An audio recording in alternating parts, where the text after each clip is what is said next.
At the moment, we are going to have a little change in the way how the conference is going to be run. So we had the discussion panel. Now we are going to have a presentation. The presentation is going to be given by Paul Donaldson, the Senior Director for Client Services from Automation Anywhere.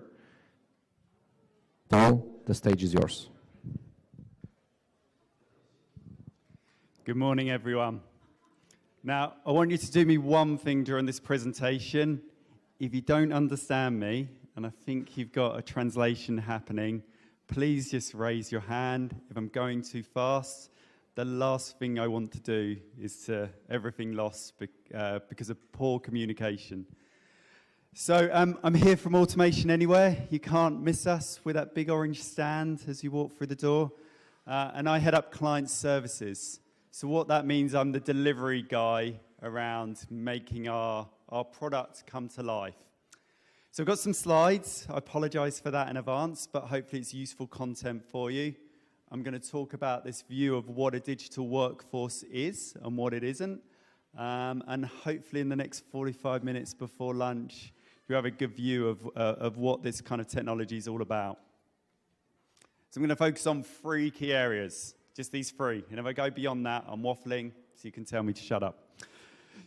First one, I'm going to keep referring to this thing called a digital workforce. So hands up in the room, who's heard of the terminology RPA? RPA. I think that's about half. That's a good start. Anyone want to tell me what it stands for? No. Anyone else? What's that? Perfect, thank you. Robots, digital workers. So first bit I'm going to take you through is what RPA is and what this view of a digital workforce is. I'm then going to take you through a piece of work that we did alongside the Everest group. I don't think anyone from Everest is here today. And then the third thing I'm going to do right at the end is going to give you a practical case study. So if we cover those 3 things, we've done well.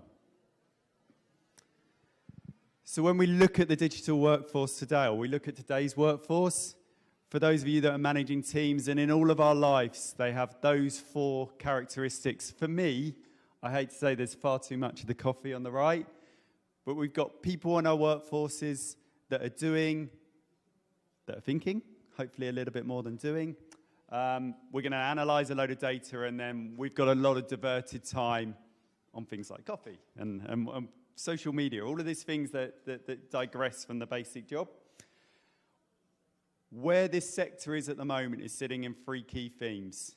So half of you in the room knew the first one, robotic process automation. That's the kind of bedrock of automation software that's sitting in the digital workforce space. The next piece that everyone loves to talk about is cognitive, and that means a lot of different things for a lot of different people. And I'll take you through some of my views on that as we go along. The analytics piece. So when we all do a job, we're as good as the outcomes. We're as good as the outcomes of our tasks. The beauty of using digital labor to do our work is it's capturing every single bit of activity that you choose to capture. So how long did a task take? You know, all of these things that don't naturally happen. And then if you do those 3 things well, you get your digital workforce. Just taking them a little bit further, and sorry, because it's crinkling my neck looking back here. So first one is RPA. And I think the first thing to get your head around, if this is a new concept to you, is this is digital workers that can only do rules-based tasks, clear direction, working with structured data. Now, this software has kind of evolved over the last 14 to 15 years. It's been prominent in the last 3 years. And it's been huge in the last year. And the scale of this stuff at the moment, for those of you that haven't heard of this, you're going to hear it a lot now. The next bit is cognitive. So we go back to my previous slide, where you had the thinking part. This is where our cognitive technology starts to step in. So let's take the obvious example of an invoice. In the RPA world, it's rules-based. It's structured data. That's easier to do. when you start having to put some natural language behind that, or some of the vision structure on there, but ultimately we're looking at semi-structured information. So this isn't rules-based. This isn't as easy, and that's really the next evolution for all of us as software companies in this space. And then the analytics probably makes a lot of sense from what we described before. So they're the three key components. There's kind of more around it, but they're the three key components of a digital workforce. I promise I'm not coming here for a sales pitch. What I do encourage you to do for those that are subscribed, we're going to do live build the bot sessions, which could be a car crash, but I think it'll be super cool. So my colleague Sean Gawley is going to be doing that just after lunch. So if you subscribe to that, please do turn up, because you'll learn a lot about what this software can do. But just to give you an idea of the scale, 1,200 enterprise customers, partners across the globe who deliver this on our behalf. Some of them, I'm not too sure who's quite in the room, but there might be some partners in here now. A key one in the middle there is 100,000 people just gone past trained to use this software. So people who can build bots for your organization across the globe. Great stat, we're nearly 1 million workers big. If you look at our software and the amount of licenses that are sitting in organizations, we're now up to the stage there's nearly 1 million of them out there. So these are digital workers working in organizations across the globe.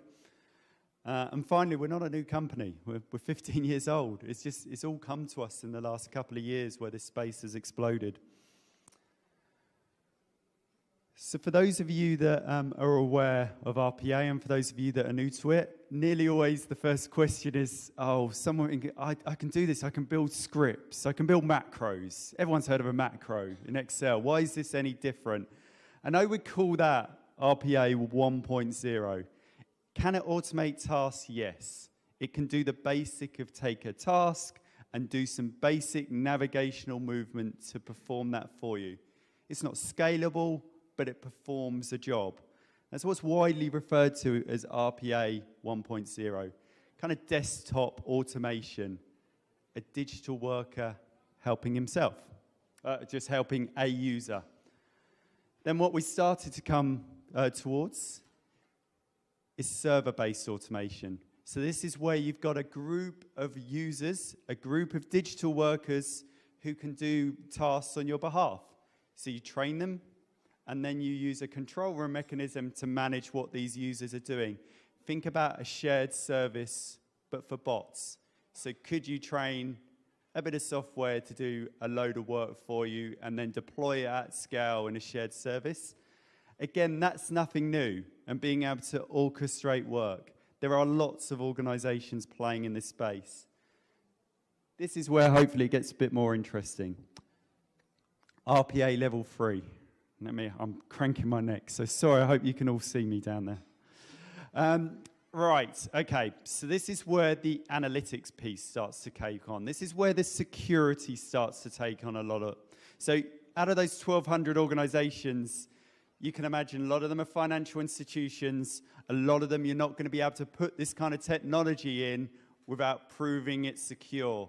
The scale of this stuff's gone through the roof. So scalability and security are the kind of key elements here. But we still, and you would have noticed the second one for the bottom, for those that are reading, there is a limitation around unstructured and semi-structured information. So we're using our RPA technology, and we've made it ready for the enterprise at level 3. So that's what's widely referred to as RPA 3, and all of that bank-grade security, and that is where the market is today. Now, what is the really fascinating thing is when we start to take that to RPA level 4, 4.0, and that's where you start to have robots and humans working in conjunction, not just on structured data, but on semi-structured information and sometimes unstructured. And that's where you get the huge benefits. So what are robots designed to do? That you go beyond the structured data and they start to do stuff that you use the thinking part of their role. And for those of you here that are running big teams, big units, I think there's a big kind of F&A community here, we can all think of processes that fit characteristics that we're not necessarily designed for as humans. rules-based, repetitive stuff. So that's the future, and that's where we as an organization are trying to play our time at the moment with this combination of RPA, cognitive, and analytics, those three key components I made on the first slide. I think there's someone from HFS here, so I squeeze this in just to keep them out. Is someone from HFS here? Oh, I did this for no reason. Okay, market value. So just to give you an idea of the scale of this stuff, you've got some big organizations at scale now. So we have our RPA sitting in the dark blue box at the bottom. This is all about how much this is going to influence all of our lives. RDA is more RPA version 1. Do you remember I talked about kind of desktop assistants? The green bit, we all know about some of these BPM tools, been around for a little while. That sector will continue to grow. And look at that one at the top. And I think that's massively underplayed, if I'm honest, but these aren't my stats. So that was something HFS have done this. But all of you in your jobs should be seeing the impact of software to eliminate some kind of mundane, repetitive type opportunities. And if you're not, come and speak to us and we'll show it working. I've got one. It's meant to happen. So just one video to take you through. This just is more to give you the concept of how this software hangs together. So it takes about 3 or 4 minutes. I'll shut up, grab a drink of water, and then we'll review in a second. Automation Anywhere Enterprise is the world's most widely deployed digital workforce platform. In production at some of the largest enterprises in the world, it automates hundreds of thousands of business processes, employs close to 1 million bots, and saves tens of millions of hours in human productivity every year.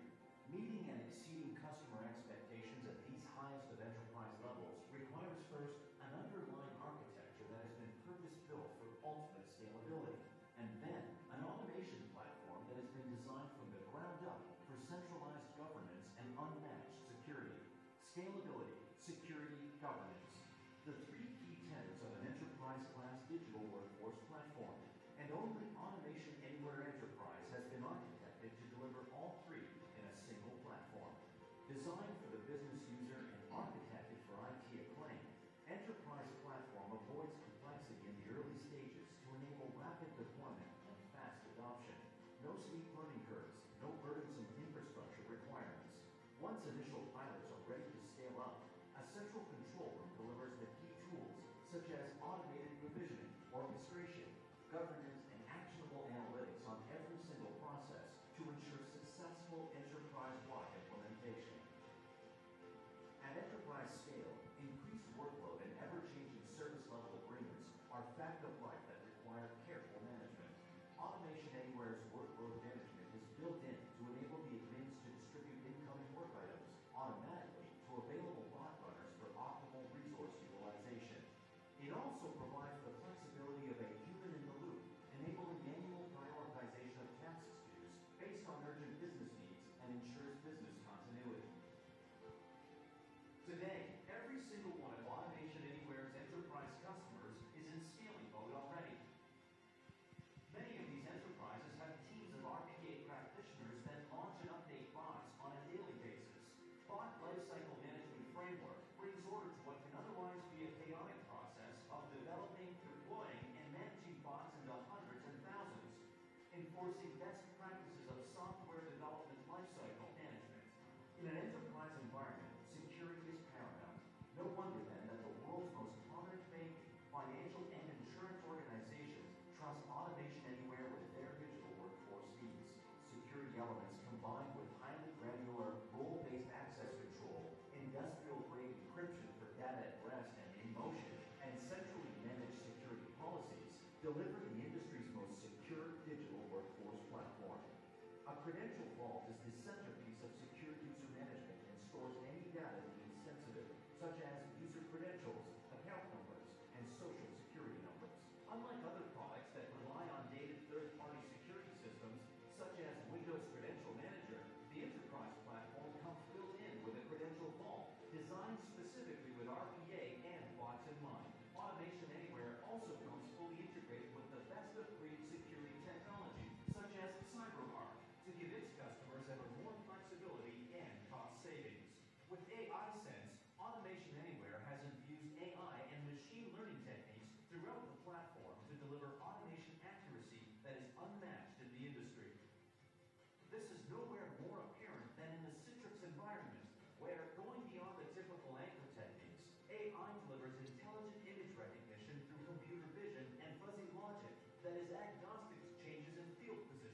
Okay, there's a lot of information in that video.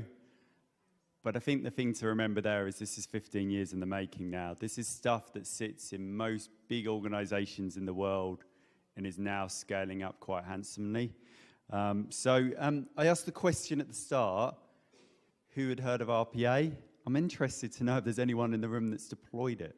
So hands up if you've actually deployed RPA in your organization.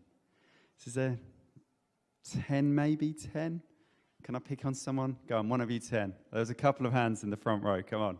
Where are you from and where have you implemented RPA? We actually are implementing.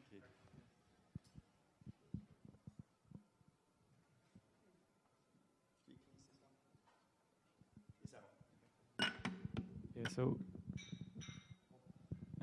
so we've started by implementing RPA robots for mBank, one of the biggest Polish banks. But we are more than that. We are actually renting robots which are running our RPA platforms. So we are even more like implementing RPAs elsewhere than just for ourselves.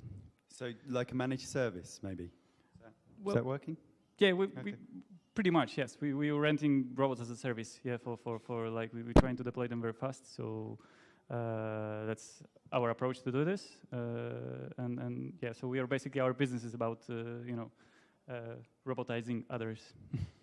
Just one final question. So what was your driver to get in this? Why did you even come across this type of technology? The idea of robotization makes perfect sense, and pretty much everyone we speak to sees that there is a huge potential, but we decided to actually go like one step further and allow for rental of robots, because sometimes huge robotization projects can be overwhelming for smaller institutions. So that's how we thought that this could be the way to go forward. Very cool. Thank you. I promise we've never met, so thank you very much. Okay, so we've got a handful of people that have done this in the room, about half of the room that have heard of it. So I really think you're going to hear a lot about this in the future. I just wanted to talk something that was probably my most exciting time of the year, and I can't help but talk about at the moment. And anyone that's spoken to me already today knows I love talking about this stuff. The bot store. So when we announced the bot store earlier this year, the bot store is a really important thing through those evolution of RPA 1 to 4. The reason why it's important is as organizations, we don't want to be investing too much time in building bots. You know, we expect that to be pretty consumable pretty quickly. So investing time in training bots is not where we want to be going as an industry. So bot store is the coolest thing. It is pre-built automations off the shelf, delivered by partners like the gentleman there, who have literally gone in and found niches in the market to be building a way, like a training program, if that makes sense, off the shelf. Think of it, the App Store. This thing's growing like crazy for us. Pre-built bots off the shelf, ready to go. Feel free, bot store. If you Google automation anywhere, bot store, you'll find it in a shot. If you want to go and have a nosy. It was launched earlier this year, about 70 from day one, all from our partners mainly, some from ourselves. And the whole principle here is about speed of delivery. It's about how can you get this thing into your organization as quick as possible.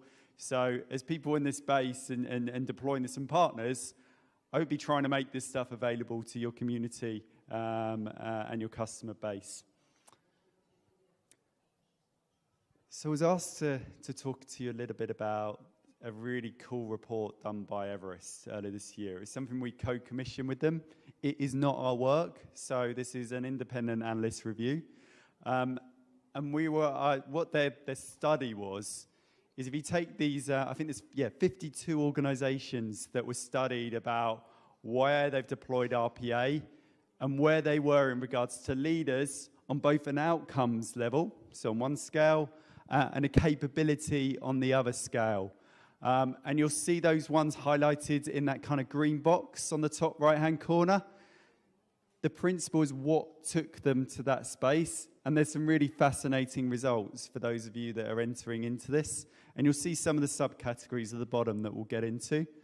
So these pinnacle companies, there's some really kind of key metrics there. 4 times the return on investment and release back, 3 times the resource capacity. What I would say as well is that a lot of organizations historically have come to RPA purely from a cost-saving perspective, but now it's very much about putting time back into the business. Well, why are these organizations, why they're operationally, why are they 50% better at the end? Because that's the outcome of those ones in the top corner.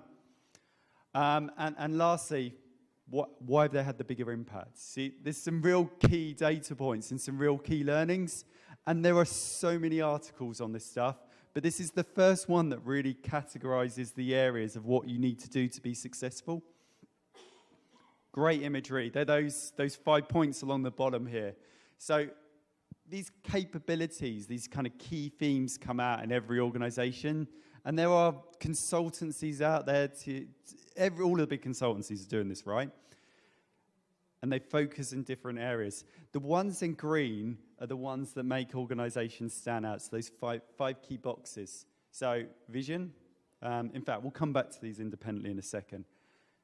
But I'd say the key thing of this report is why are organizations successful compared to their peers? So hold that in your mind for a second. So the first one, just put that in context. It's the first pillar here, vision and strategy. So let's take that first one. And this is a really simple thing that comes up on every lesson learned. So what nearly always happens is a business sponsor takes this on and gets super excited. They see the opportunity everywhere. The biggest mistake is sometimes they try to go alone. So it's this kind of healthy partnership between the business that own the processes and IT makes this successful.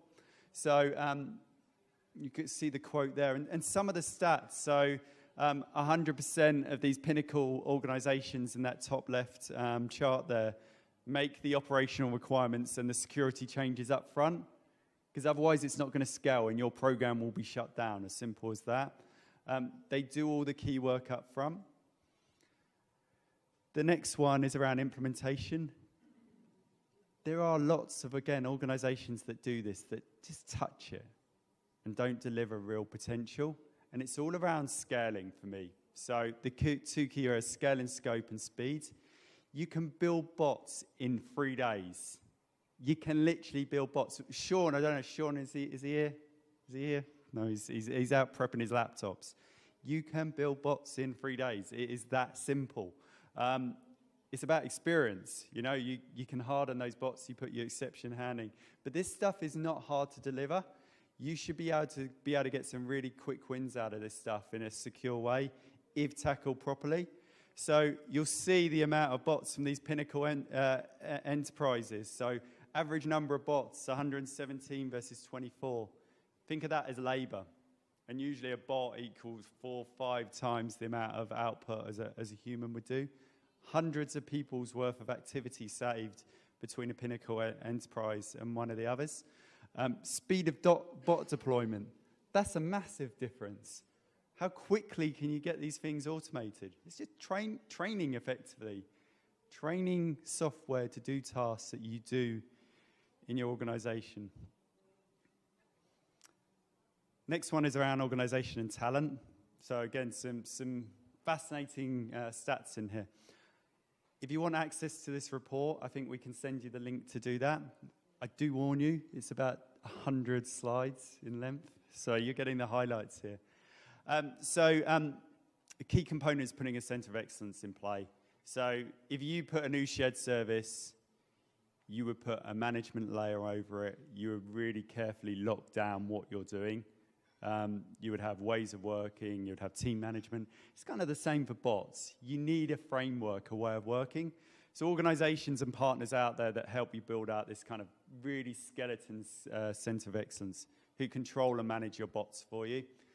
And really 100% of these organizations make sure they did that right at the front and then they scaled out accordingly. Only 2 more. Reusability. So just imagine, I talked about macros right at the start of this presentation. The use of macros, this kind of grey IT, is not a sustainable way of working. This reusable component's kind of critical. If a user in your organization logs on to Salesforce, just to pick on it, the next user's doing exactly the same thing, and the next user. The process is exactly the same. So you can build components that you just reference and reference. You have a standard, a way of working. And what makes RPA evolve and scale from what we've seen before is that if someone changes something on your front screen, your product will adapt to you. You don't have to retrain your bots. So this reusability is kind of key, and this ability to kind of manage change. One of the fundamental issues we've got is everyone's looking at RPA at the moment. So I'm actually a little bit surprised it was as little as 50%, because I've had 100% in some presentations. This is hot stuff at the moment. And there's so few people that have got experience, because on that 15-year curve that we're on an exponential growth. Every RPA company is. So there's a lack of skills in this market. So for any organization that's setting themselves up as partnership and delivery and being able to do this stuff, they are going huge at the moment because there is a lack of skills. So build those skills internally is pretty easily, but having that experienced kind of guide is where the partner space really play in. So they're the 5. I won't go through them again. 5 really, really key components to make this stuff land for those that are looking at it, to make it a success. You can download the full report. It's not from the Resource Center, but we'll make it available to you. If not, you can log into the Everest website, Everest Pinnacle report. For those that are looking at RPA, I think it's probably your first point of call. And it's vendor agnostic as well. Right, and the rest of my time, I'm just going to take you through one case study. And this is Experian. Company that we work with quite heavily in the UK. They are one of our customers, which is why I've used them. I like this model based on what their ambitions are. So they're not doing this to save cash. They're not doing this. That is an outcome, but they're not doing it. They're empowering their workforce. They're doing the stuff that they couldn't do before because they didn't have enough labor available to them. So they're just 12 months in when this report was created. They have 35 bots. Not huge, but significant. So it's probably about 100 or two's worth of saving in manpower time. And they've got this 3 million transactions that they're in the middle of automating. Very, very typical company. What I like about this is the process angle to this. So I'm a process guy by education, certainly in the last few years. And they've used this. Is anyone a process person in the room? DMAIC, Six Sigma, or anything like that? Anyone here? Must be a few, and you're not a minute to it. But yeah. Yeah, there's definitely. So for those of you who are familiar with the DMAIC lifecycle, I was one of the early users of this software. And when I started looking at it, I was looking at the improved part of a DMAIC. I was seeing it as a potential solution to problems. It's maybe gone a long way beyond that now. But where you've got a typical Six Sigma life cycle where you define your process, you measure it, you analyze it, and then improvement could be whatever you come up with using your data points. They see this as one of the kits in their toolbox, as simple as that. Yeah, they're using it as a kind of process success rate. They are on the scale. They're working in conjunction mainly between the UK and their shared service in Costa Rica. So they have a very federated type centre of excellence where they've got skills on the ground in both sites. But the team's tiny. It's tiny. They've got less than 10 people globally doing this stuff. Tiny, tiny, tiny. And they're just kind of scaling out. Look, some of the outcomes were experienced, and hey, these aren't ours, but the impact of using Lean and RPA in conjunction they saw the benefits as kind of 400 to 800% combined. I should say, in most questions I tend to get asked, in most sessions, I tend to get the question around, do you automate, or do you just do a kind of Six Sigma process project first? And it is just based on you as an organization and the need of that project. But the scale of benefits can be achieved really quickly. So often organizations just do the RPA side and then come back and lean it. Look, 100% extent of reskilling, upskilling. This kind of stats of this stuff speak for themselves. So what I would encourage you to do is come and see us. For those that are interested in this topic, try and put the context of what you do in your day-to-day lives and in your workforces and see whether there is a natural correlation. I say it's a space that's really exciting for all of us at the moment and a cool technology stack. Now, I'm told that no one's going to ask me any questions because that's just the way of maybe of this group. I'm going to ask you anyway. Is there anything that I can help you with in the remaining minutes? Any questions that you would like to know about the technology, about the space? Or is everyone desperate for lunch? I got a question, see? I got a question. So, well, I can talk to you about valuations. So our company is probably about 3 to 4x times the size of UiPath. So for those that aren't aware, there's kind of 3 big hitting players in this space. Us, Blue Prism and UiPath, which was the question. UiPath are a Romanian company. They are the newest entrant. So look, where I would say our strengths is, put it that way, is around security, scalability, that kind of control room access of managing a workforce. UiPath are a great company, so I'm not going to say. If you want me to kind of do a direct comparison, I won't. But where I believe our strengths are is scalability and control. And as a company, we're, I say, numerous X times the size of them. Yeah, good question. Anything else for anyone? Yep. Yeah, okay. So there's different kind of skill sets required, and those that are coming into the workshop, we'll see how easy the software is to use. Typically, you get people that build bots. That's the demand for skills at the moment. You can learn this stuff in a few days, as I think you're aware. It's not complex. The advantage is the experience you get from building numerous automations, building them in a sensible manner and secure and robust way. Skill sets tend to be people with a very logic-driven mindset. So some of this grey IT that I talked about that we all hate, well, most would dislike. If you can build macros, you can build Excel formulas, you can do basic stuff around logic-driven kind of automations like that, would be a really good example. But it doesn't necessarily have to come from that angle. A lot of people choose to use programmers for this, but it is overkill in regards to experience. You don't need to be at that level. Maybe come and build one. You know, we'll come and show you to build one. But yeah, usually kind of very logic-driven, business-minded. If you've got a process mindset, it will help you. Answer your question? Is that your experience as well? Because you've done this. You've done this. Okay. Anything else? What about the server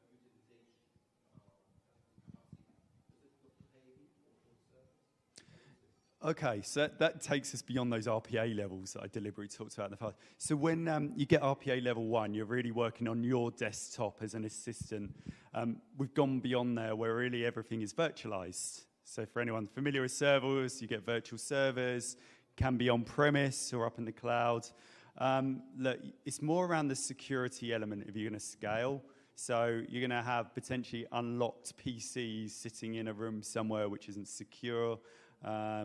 It's more about scalability and security why you would choose to do VMs. It's software, right? It needs to be installed on something physical, but virtual servers is definitely the way to go. But it can be cloud-based or it can be on-premise. Any last questions? How are we doing for time for lunch? We are exactly on time. Exactly on time. Well, thank you for spending this time. Please come and see us. and come build some bots while we got this time together today. Thank you. Thank you, Paul.